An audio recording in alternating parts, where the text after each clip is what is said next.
Hello, everyone. Right after somebody was arrested on the suspicion of being associated with the Nord Stream bombings, President Zelensky had issued a statement that this was not Ukraine. So there is now an investigation pending on the subject, and Ukraine had promised to help. For me, it's an encouraging sign because why would a country offer to help with an investigation if it was involved in it? So let's see what's going on, including this particular piece of news. So this is from the conversation between Ukraine and Germany, and they're referring to the incident in 2022 when the Nord Stream undersea gas pipelines were bombed. Now, so far, there was an agreement that Ukraine should participate in the investigation. And the reason the investigation sort of had reignited interest was because a Ukrainian man was arrested in Croatia on suspicion of having taken part in the bombing. He was reportedly working on a film about the bombing plot when he was arrested. And so now German prosecutors are saying that he collaborated with another Ukrainian man who was arrested in Italy. So far, Germany, while allowing Ukraine to participate in the investigation, insists that the bombings were ordered by the Ukrainian state. Ukrainian government had always denied Ukraine's involvement. So right now, considering it is critical for Ukraine to keep its partnership, it is also critical to find out who did this. Now, some of this goes back to the conversation we had a few weeks ago when we said that Russia might stage several instances involving Ukrainian traders and Ukrainian drones to violate NATO and EU airspace and then blame it on Ukraine. So a lot of the people are asking basically, could it have been that Russia had basically engaged Ukrainian traders to carry out this operation and make it look like it came from Ukrainian government because that would cost Ukraine its alliance with its European partners?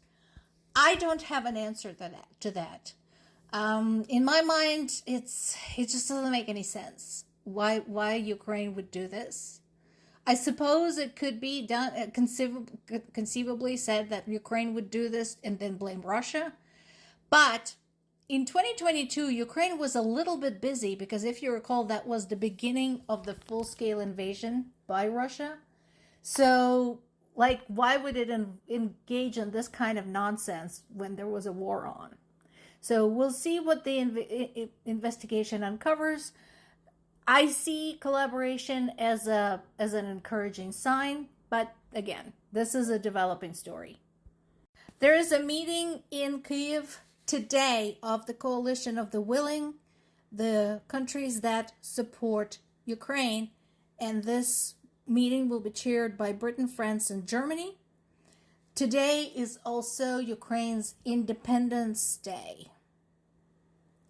This is the independence from the Soviet Union. This is something that I had a chance to witness personally. I was still living in Ukraine in 1991 when Ukrainian people basically in a landslide rejected being associated with the Soviet Union.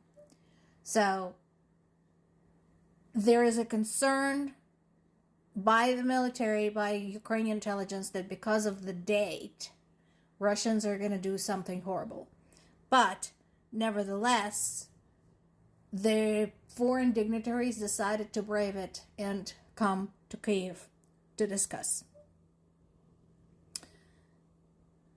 Russian online retailer Ozone is now joining Wildberries, saying that they're having a problem with their logistics because that has been knocked out by Ukrainian drones. And again, my advice to them, don't trade with Russian army. Do not engage in dual purpose goods.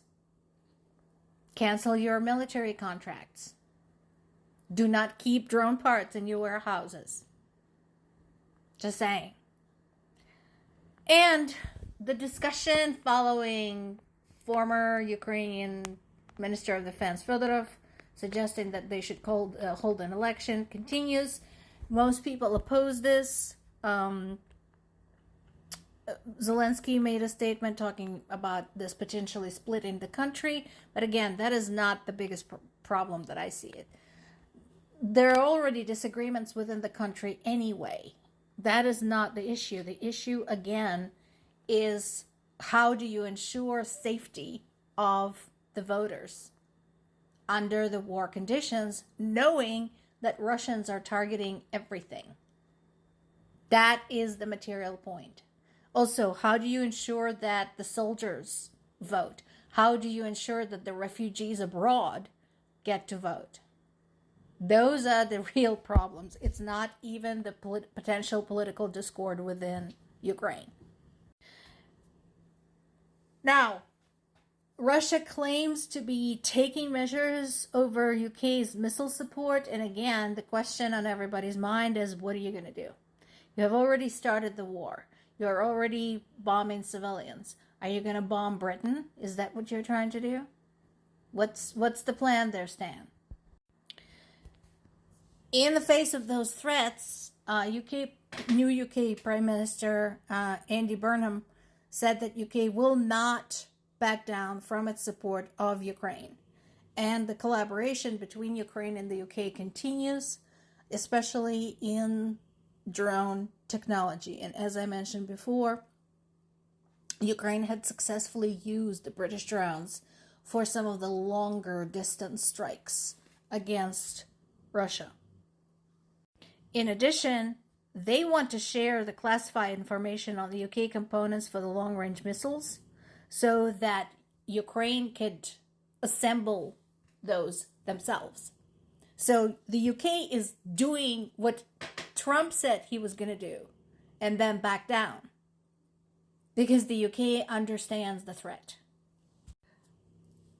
And the discussion continues about how much Putin actually knows about what goes on at the front, because Putin had ordered his military to take all of the Donetsk region by December 31st of this year, 2026, and to target the heavily fortified cities of Konstantinivka, Slavyansk, and Kramatorsk, which they're still unable to take. And so far, not just Ukrainian military, but other major military analysts like the Institute for the Study of War are agreeing this is not realistic, considering the complete lack of effort and the level of casualties among the Russian army. That is just not going to happen. This is 15th such order to take over Donetsk region by a certain date. And basically, it follows the pattern of a classic definition of insanity. Doing the same thing and expecting a different result. Putin seems to think that just because he had issued an order, this is going to happen. Not happening. Zelensky addressed Putin in a video messages again on the eve of the Independence Day, saying, "You wanted to take all of Ukraine, all of our land. Instead, you lost your oil refineries, your fleet, your profits, your entire generation that you sent into the meat grinder." Yep, that is true. But again, Putin doesn't seem to care. He painted himself into this particular corner, and he's determined to stay there to the bitter end. And once again, the Ukrainian military hit a Russian fighter jet. Again, the best jet is the one that you cannot launch. It's the one that never takes off. So this is part of the same campaign. And those jets are expensive.